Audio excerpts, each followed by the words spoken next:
So I suppose, tough result the weekend off the back of a really, really difficult run that you've done, really well in, really. So yeah, how did you kind of reflect on that, looking towards the midweek game? Yeah, the scoreline definitely didn't reflect the result. I think we played a really competitive 80 minutes at 1-0 and even really gifted them that first goal.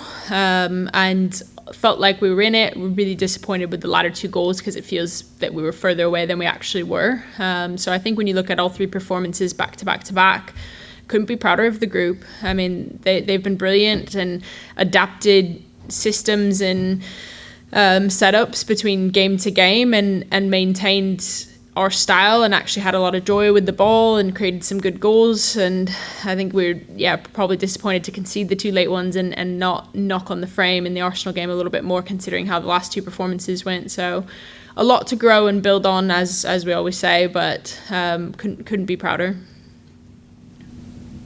Does it feel like you're getting consistency now? Because obviously, you look at the last few performances, they were all tough games, but, you've given an account of yourself, certainly against just about every side, I think, at the top of the table. Yeah, and that was the goal. I think the goal was to be competitive in and amongst these four games and feel proud of the performances that we walked away from. But I think you've hit the nail on the head there. We've absolutely had some consistency with performances and real growth across these four, and now it's about carrying that into the next set of games. And that's the most important task, whether that's tonight or looking ahead to the weekend on Sunday. Obviously, West Ham in midweek, both of you won your opening games, so everything to play for. What are your thoughts going into that match, and what have you seen from West Ham so far? Yeah, it was a really competitive match last time we played them early. This will be the third time that we've played them, obviously with a pre-season fixture as well, and so both sides have adapted little bits about our team since we last met. They're super resilient and hardworking out of possession, and that's where they made it really difficult on us in terms of just making it a really scrappy game, always applying pressure on the ball, and we learned a lot about ourselves in terms of our own options and spaces that we need to occupy to be able to play out of pressure better, and that's something that we've definitely worked on over the last block of games since we've met them. So yeah, looking forward to a fun fixture, competitive under the lights. It's always good to see a WSL opposition in these games and see how some different players line up with that, and we're really looking forward to it.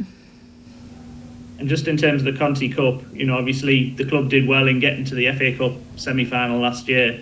You've got that long-term vision where, as a lot of clubs have, that you want to get into the top four, Champions League, that sort of thing.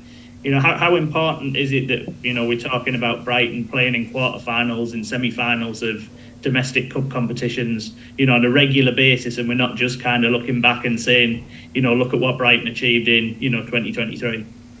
Yeah, look, it was a formidable run by the team last year in the FA Cup, despite how the league kind of went, especially during that time. So I think we look at cup games as another opportunity to build on our performances and grow in confidence in preparation for the next league game. But of course, we want to be challenging for ladder spots in these cup runs and be as competitive as possible in them. I think these midweek games are important for preparing to when you do make that step at the next level, but equally just keeping freshness throughout the squad and making sure that we're prepared for the weekend ahead.